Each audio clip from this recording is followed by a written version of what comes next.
Hello, xin chào các bạn đã quay trở lại với review 5 phút. Ở cuối phần 1, sau khi trận chiến Thành Gia Lăng Quang kết thúc, Đường Tam và Tử Vũ đã cùng nhau làm lễ cưới trước sự chứng kiến của tất cả mọi người. Thời gian trôi qua, 10.000 năm sau, ở tại thần giới, trong lúc Đường Tam đang cẩn thận quan sát những biến hóa tại hạ giới, thì Tiểu Vũ đã tới gần. Sau đó, nàng liền tựa vào lòng Đường Tam để nũng nịu. Bởi vậy, thanh âm Đường Tam đã liền vang lên nói: "Nàng đã làm mẹ rồi mà vẫn còn nghịch ngợm vậy sao? Người ta làm mẹ thì sao? Không thể làm nũng nữa à? Chàng cho dù bây giờ chàng có là thần giới chấp pháp giả hay hải thần đi chăng nữa thì vẫn là Đường Tam, là tam ca của thiếp thôi. Chỉ cần nàng đừng để con gái bảo bối của chúng ta trông thấy là được rồi."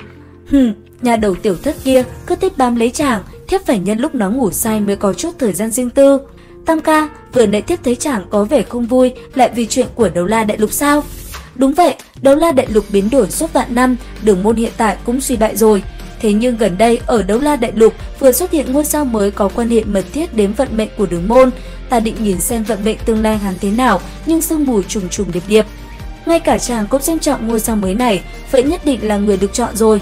Nếu sau này hắn có thể kế thừa thần vị của chàng thì tốt, chúng ta có nhiều thời gian du ngoạn khắp nơi rồi. Cũng trong lúc đó, ở phía sau, một cô nhóc kháu khỉnh nhìn ba mẹ âu yếm thích thú nói: "Nghe ba mẹ nói chuyện Đấu La Đại Lục nãy giờ, có vẻ rất vui, ta nhất định phải tới đó." Nương theo thanh âm trong trẻo chấm dứt, không gian vô tận cứ thế qua đi. Ở dưới hạ giới, một tòa phủ đệ rộng lớn cũng liền hiện ra. Ở phía trước tòa phủ đệ ấy, có một cậu nhóc đang nhìn vào chiếc biển có ghi Phủ Công Tước mạnh mẽ nói: "Mẫu thân, ngươi trên trời có linh thiêng, hãy chờ con, sẽ có một ngày con quay lại đây đòi lại công bằng cho người." Nương theo câu nói chấm dứt, cậu bé tên Hoắc Vũ Hạo kia ánh mắt sáng lên, sau đó thân hình cũng liền biến mất trong hư không. 10 năm trước, ở tại Phủ Công Tước, Hoắc Vân Nhi và Đới Hạo cùng nhau lớn lên, bởi vậy tình cảm hai người là rất mặn nồng. Thời gian trôi qua, hai người cũng có với nhau một người con, đó chính là Hoắc Vũ Hạo. Nhờ thế, Hoắc Vân Nhi cũng có cho mình một danh phận và một căn nhà nhỏ.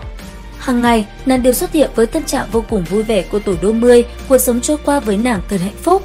Thế nhưng, vào một đêm u tối, Công Tước Bạch Hổ phải lên đường đi tới biên ải, nhưng cơ hội đó, vợ cả của ông đã giở trò. Sau đó bà ta liền đuổi mẫu thân Hoắc Vũ Hạo xuống một cái nhà kho sập xệ và không ngừng chèn ép mẹ con Hoắc Vũ Hạo. Cuối cùng, cuộc sống cực khổ khiến sức khỏe mẫu thân Hoắc Vũ Hạo vốn không tốt, dần dần không thể cầm cự nổi nữa. Và rốt cuộc, khi Hoắc Vũ Hạo lên 10 tuổi thì mẹ cậu ấy đã qua đời. Còn Hoắc Vũ Hạo, sau khi mẹ mất, cậu ấy vẫn ở trong phủ công tước.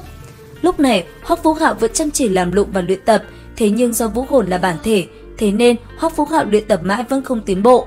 Tuy vậy, mặc dù không bằng bạn bè, thế nhưng sau một năm, Hoắc Vũ Hạo cuối cùng cũng lên được cấp 10, bởi vậy cậu ấy cần hồn hoàn.